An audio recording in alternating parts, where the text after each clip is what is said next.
En 2013, les premières coulées de métal de l'usine du Nord avaient marqué le début d'une nouvelle aventure, un projet porté par de nombreux travailleurs calédoniens et étrangers. Plusieurs dizaines de milliers de personnes ont travaillé à un moment donné pour Cognambo Nickel. 11 ans après, c'est à contre-cœur que les deux fours sont éteints, une opération qui s'est déroulée dans la nuit de samedi à dimanche par les équipes de maintenance restées sur place. On avait toute une séquence à respecter, notamment des équipements à éteindre et les positions pour mettre en sécurité le four et les équipements autour. Ça a été une ambiance assez chargée en émotions, on va dire, pour tous les membres qui étaient présents. Là. On était une petite vingtaine là, à être présents sur site. Là. Et je pense que toutes les personnes ont eu un petit pincement au cœur au moment de tourner sur la clé sur off.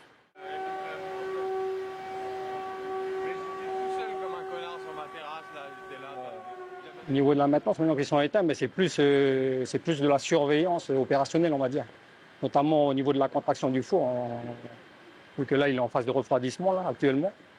Et après, la troisième phase, on va dire, la phase de veille froide, là, on a à peu près une dizaine de personnes de la maintenance qui restent pour assurer la maintenance, on va dire, des installations qui sont encore en fonctionnement. Que le projet continue à vivre.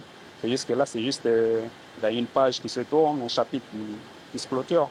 Et je pense que si après ça reprend derrière, nous on sera prêts, on sera là pour on va dire, écrire un nouveau chapitre par la suite. Une phase de transition de 2 mois est nécessaire pour assurer une mise en veille en toute sécurité. Et même si les fours sont à présent éteints, de nombreux équipements sont encore maintenus. On a aussi des équipements que l'on va mettre en préservation, c'est-à-dire à suivre un certain protocole. C'est des équipements qui sont à l'arrêt, mais qui nécessitent un suivi un peu plus rapproché et régulier, qui permettrait de les tenir, on va dire, capables de redémarrer assez rapidement, comme les turbines à combustion, les groupes électrogènes.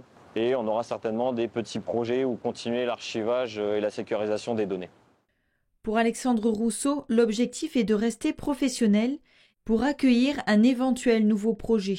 Il est trop tôt pour se prononcer sur une reprise d'activité. Je pense que le plus important, c'est de se concentrer à soutenir nos actionnaires dans le processus de reprise et de garder le standard industriel qui permette à plusieurs options de se mettre en œuvre, que ce soit à l'identique de ce qu'on avait ou sur un autre procédé. Pour l'heure, 250 employés sont encore sur site. À partir de novembre, ils ne seront plus que 50 sur les 3500 personnes initialement embauchées à KNS.